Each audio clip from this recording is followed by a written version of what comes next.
If you mess up week 1 in Australia, the next 3 months become hell.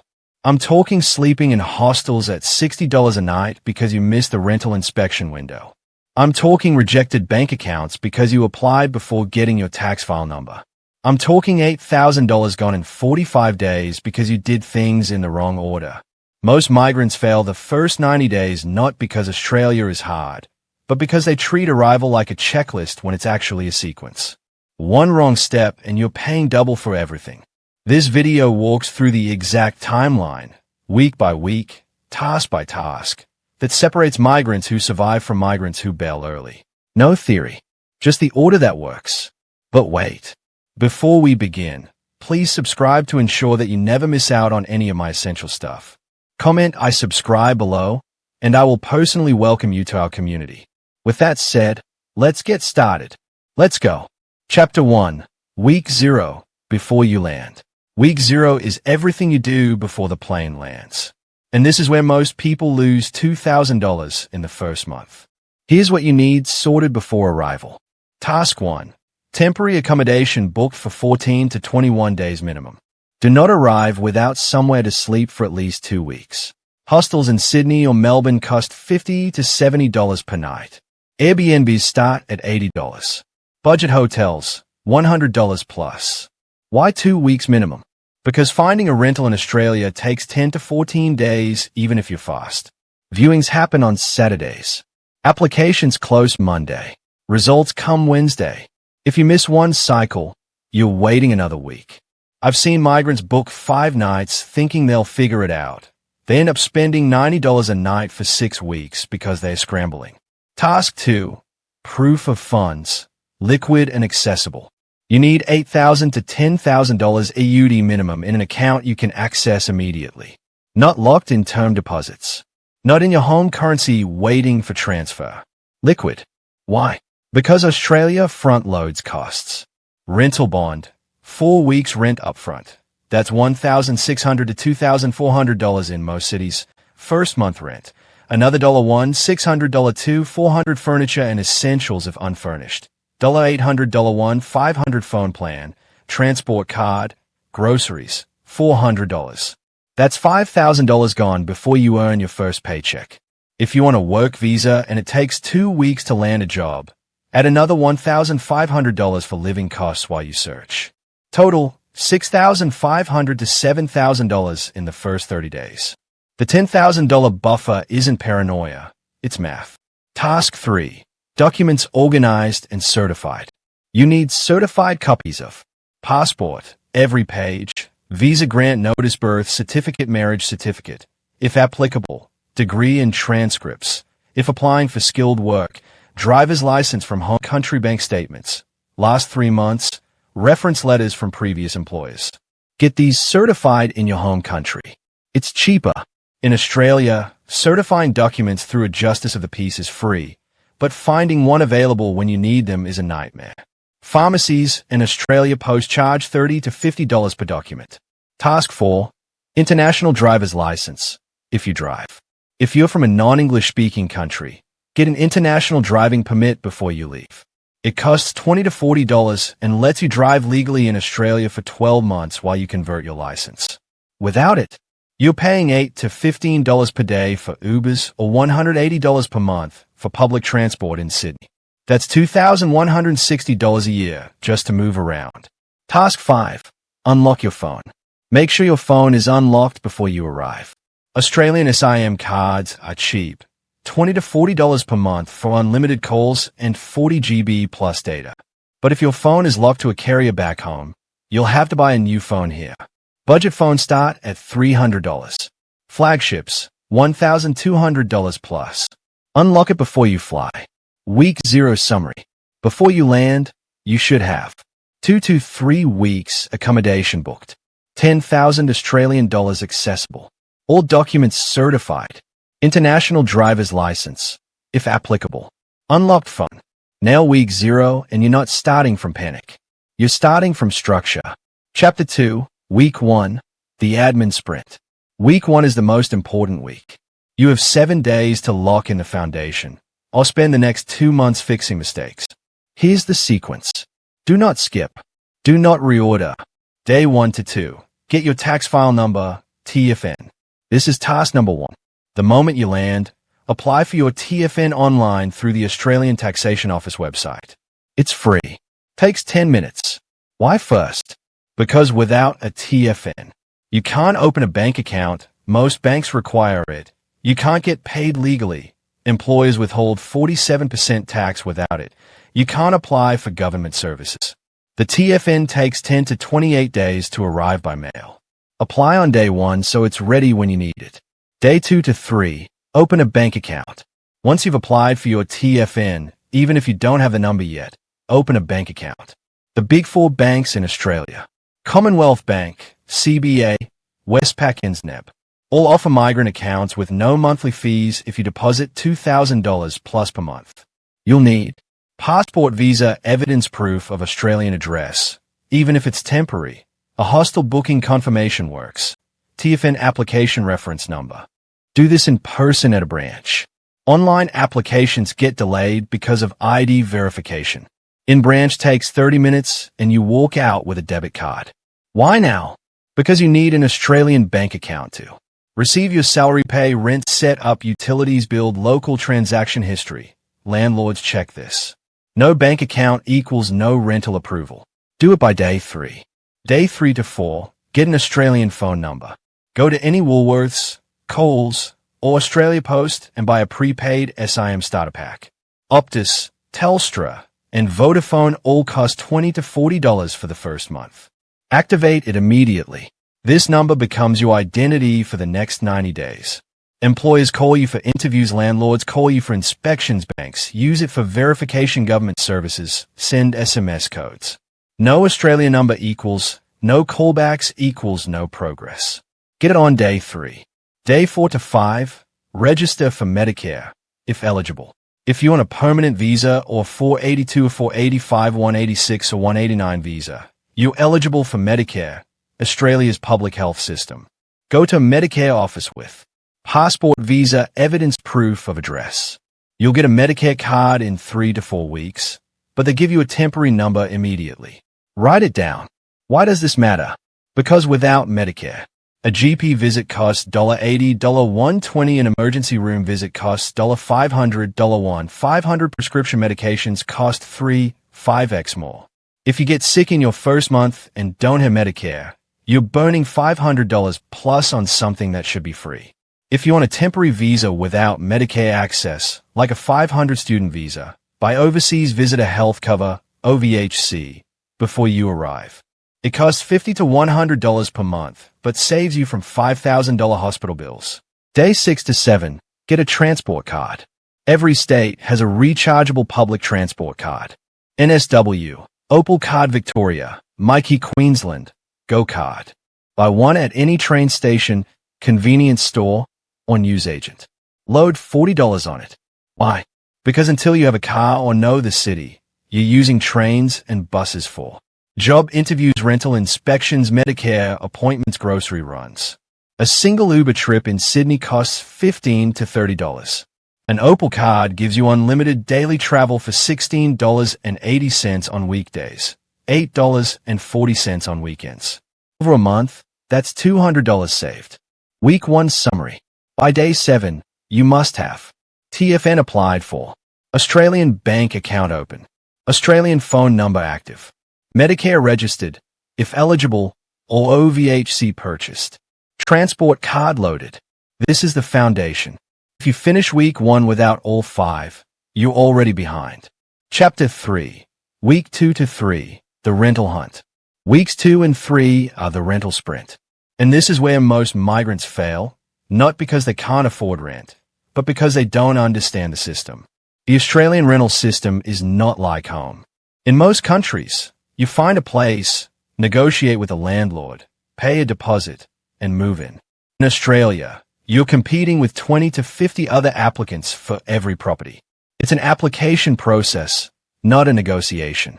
Here's how it works. Step 1. Register with real estate agencies. Go to domain.com.au or realestate.com.au. These are the 2 main rental listing sites. Search for properties in your budget. In Sydney, share house room, $250, $400 week 1-bedroom apartment. Outer suburbs $400, $550 week 1-bedroom apartment. Inner city $600 to $800 per week. In Melbourne, share house room $200, $350 week 1-bedroom apartment. Outer suburbs $350, $500 week 1-bedroom apartment. Inner city $500 to $700 per week. Once you find properties you like, register for inspections. Inspections happen once a week, usually Saturdays between 10 a.m. to 3 p.m. You get a 15-minute window to view the property with 10 to 30 other people. Step 2. Prepare your rental application pack. Before you go to any inspection, prepare a rental resume. This is not optional. Your pack should include passport copy, visa grant notice, proof of income, payslips if you're working, bank statements showing $10,000 plus if you're not, employment reference letter or offer letter, previous rental history. If you have it, character references, 2 to 3 people who can vouch for you, not family. Cover letter explaining who you are, why you're reliable, and why you want this property. Print 10 copies. Bring them to every inspection in a folder. Hand it to the agent before you leave. Why? Because agents process 30 to 50 applications per property. If yours is complete, professional, and ready to go, you move to the top of the pile. I've seen migrants with good income get rejected because they submitted a half-finished application with no references. Meanwhile, someone owning less but with a polished pack gets approved. Step 3. Apply within 24 hours. After the inspection, submit your application online through the agency's portal. Most use platforms like 2Apply or Snug. Do it the same day. Applications close Monday evening. Result come Tuesday or Wednesday. If you're rejected, don't take it personally. Apply to 5 properties per week. If you're doing it right, you'll attend 10 to 15 inspections over 2 weeks and submit 5 to 7 applications. On average, it takes 3 to 4 applications to get approved. Step 4. Understand bond and rent in advance. When you're approved, you'll pay. Bond, 4 weeks rent. This goes to a government bond authority. You get it back when you move out if there's no damage. Rent in advance, 2 weeks rent, goes to the landlord. So if your rent is $400 per week, you're paying $400 x 4 equals $1,600 bond. $400 x 2 equals $800 advance. Total, $2,400 upfront. This is due within 48 hours of approval. If you don't have it, you lose the property. This is why the $10,000 arrival fund matters. Rent will eat $2,400 immediately. Week 2 to 3 summary. By the end of week 3, you should have attended 10 plus inspections, submitted 5 plus applications, secured a rental, or have 2 to 3 more applications pending. If you're still in temporary accommodation by week 4, you're paying $400 to $500 per week for a hostel bed instead of $400 to $500 per week for your own place. The clock is ticking. Move fast. Chapter 4, Week 4 to 6, Employment and Stability. By week 4, you should have somewhere to live. Now it's time to lock in income. If you're on a work visa and haven't started job hunting yet, you're late. The Australian job market for migrants. Australia has low unemployment, around 3.5 to 4%. But for new migrants, the market is harder than the stats suggest. Why? 3 reasons. Reason 1, local experience bias. Australian employers prefer candidates with Australian work experience. Even if you have 10 years experience overseas, they'll pick someone with 6 months local experience over you. It's not fair. It's just how it is. Solution: take a survival job first, build local references, then pivot to your field within 6 to 12 months. Reason 2, professional networks matter more than applications. In Australia, 60 to 70% of jobs are filled through referrals and internal networks before they're even advertised. Cold applying on seek.com.au gets you a 2 to 3% response rate. Getting referred by someone already working at the company gets you a 40 to 50% chance of an interview. Solution: join LinkedIn groups for your industry. Attend meetups. Connect with recruiters. Message people for informational coffee chats. It feels awkward, but it works. Reason 3. Visa status affects hiring speed.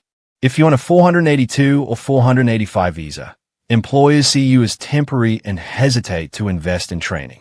If you're on a 189 or 186, you're permanent, so they treat you like a local hire. Be upfront about your visa. Don't hide it. If they're not visa-friendly, move on fast. Survival jobs versus career jobs. Here's the reality. Most migrants work 2 phases. Phase 1, survival job, months 1 to 6. This is any job that pays bills while you build local credibility. Examples: retail, $25 to $30 per hour; hospitality, $25 to $35 per hour, more on weekends; warehouse logistics, $28 to $35 per hour; gig economy, Uber, DoorDash, Airtasker, $20 to $40 per hour depending on demand. These jobs are easy to get, require minimal experience, and give you Australian pay slips. Landlords want these. Local referees, future employers want these. Cash flow, you want this. Take the survival job. Swallow your pride. It's temporary. Phase 2, career job, months 6 to 18. Once you have 3 months of local pay slips and 1 local reference, you're no longer foreign, you're Australian with recent overseas experience. Now you apply for roles in your actual field. Your chances jump from 2% to 20 to 30%. Week 4 to 6 action plan. Update your resume to Australian format. 1 to 2 pages. No photo. Achievements focused. Apply to 10 to 15 jobs per week on Seek, Indeed, and LinkedIn. Message 5 to 10 people in your industry per week. For advice, attend 1 networking event or meetup per week. If nothing lands by week 6, take a survival job and keep applying. Week 4 to 6 summary. By the end of week 6, you should have submitted 50+ job applications, had 3 to 5 interviews, accepted a survival job ORB in final rounds for a career role. Income equals stability. Stability equals survival. Don't wait. Chapter 5, Week 7 to 12, Systems and Settling. Week 7 to 12 are about locking in systems so you're not living month to month in survival mode. System 1, build your credit history. Australia has no centralized credit score like the US, but banks and landlords check your financial behavior through credit reporting agencies like Equifax and Experian. How to build good history. Pay rent on time. Landlords can report late payments. Pay phone and utility bills on time. Avoid overdrafts or missed credit card payments. Why does this matter? Because in 2 years, when you want to buy a car on finance or apply for a home loan, they'll pull your history. Start clean. System 2, set up your tax structure. If you're working, your employer withholds tax automatically through PAYG, pay as you go. But you still need to lodge a tax return every July. You'll need your TIF in your payment summaries. Employer provides these. Records of work-related expenses, uniforms, tools, travel, certifications. Use a MyGov portal to link your TFN with the Australian Taxation Office, ATO. This lets you lodge returns online for free, or pay an accountant $100 to $200 to do it for you. Most migrants get a refund in their first year because employers overwithhold. Average refund, $800 to $1,500. System 3, understand superannuation, retirement savings. Every employer in Australia must pay 11.5% of your salary to a superannuation fund. This is on top of your wages. It's not deducted from them. System 4, emergency fund. By week 12, aim to have $3,000 to $5,000 in a separate savings account that you don't touch. This fund covers sudden job loss, buys you 4 to 6 weeks to find new work, medical emergency, if you're not on Medicare, unexpected travel, family emergency back home, car repairs or rental bond refund delays. Without it, 1 bad month wipes you out. System 5, social integration. Yes, this is a system. Loneliness kills more migrants than money problems. If you're isolated, you burn out. You get depressed. You leave. Force yourself to build routine social contact. Join 1 community group, religious, hobby, sports, meetup.com. Say yes to coworker invites. Even if you're tired, call family back home once a week. Schedule it like a meeting. Find 1 local friend by week 12. This isn't soft advice. This is survival. Mental health collapse is the #1 reason skilled migrants with good jobs leave Australia in year 1. Week 7 to 12 summary. By the end of week 12, you should have clean financial history started, tax file and MyGov set up, super fund chosen and tracking, $3,000 to $5,000 emergency fund saved, one local friendship or community connection formed. You're no longer surviving. You're stabilizing. Chapter 6. The 90-day verdict. Let's do the math on what the first 90 days actually cost if you do everything right. Week 0, pre-arrival. Flight, $800 to $2,000, depending on origin. Temporary accommodation deposit, $300, $500 document certification, $100, $200 international driver's license, $40. Subtotal, $1,240 to $2,740. Week 1, admin sprint. Temporary accommodation, 14 days, $700, $400 food and essentials, $200, $300 phone SIM and plan, $40 transport card, $4 miscellaneous, laundry, coffee, emergencies $100. Subtotal, $1,080 to $1,880. Week 2 to 3, rental hunt.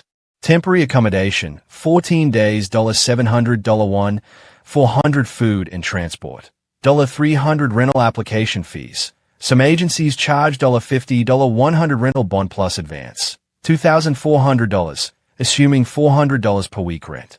Subtotal, $3,450 to $4,200. Week 4 to 12, employment and settling. Rent, 8 weeks, $200 groceries, 8 weeks, $800 transport, 8 weeks, $200 phone, 2 months, $80 utility setup. If not included, $150 furniture and basics. If unfinished, $800, $500 miscellaneous, social, clothes, unexpected $500. Subtotal, $5,730 to $6,430. Total 90-day cost, $11,500 to $15,250 odd. And that's if nothing goes wrong. Here's what separates migrants who make it from migrants who don't. Migrants who fail arrive with $5,000. Thinking it's enough, skip the admin sprint because they'll do it later. Wait until week 3 to start job hunting, apply to 3 rentals, and give up, burn through savings by week 8 and panic book a flight home. Migrants who succeed arrive with $10,000 plus liquid complete week 1 admin in 7 days. No exceptions apply to 10 jobs per week starting day 1, attend 15 rental inspections, and submit 7 applications. Take a survival job by week 6 if nothing else lands at week 12 with $3,000 emergency fund intact and local references secured. The difference isn't talent. It's sequence and preparation.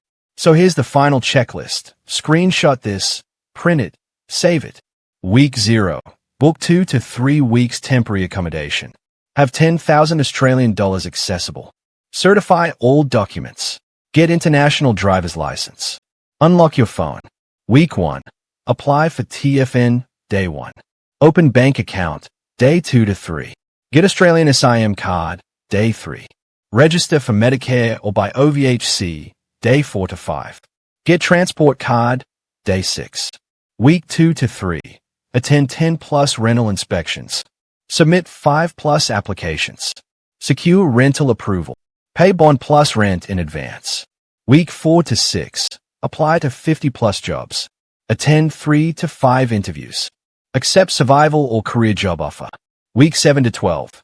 Set up MyGov and link TFN. Choose Super Fund. Save $3,000 to $5,000 emergency fund. Build one local connection. Do it in this order. Don't skip steps. Don't figure it out later.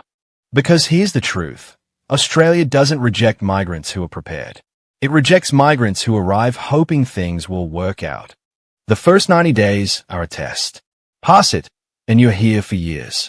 Fail it, and you're home in 6 months, $15,000 poorer, telling people Australia didn't work out. It works out, but only if you treat arrival like a campaign, not a vacation. So, what's the one thing you're most worried about getting wrong in your first 90 days? Drop it in the comments. I'll answer every single one.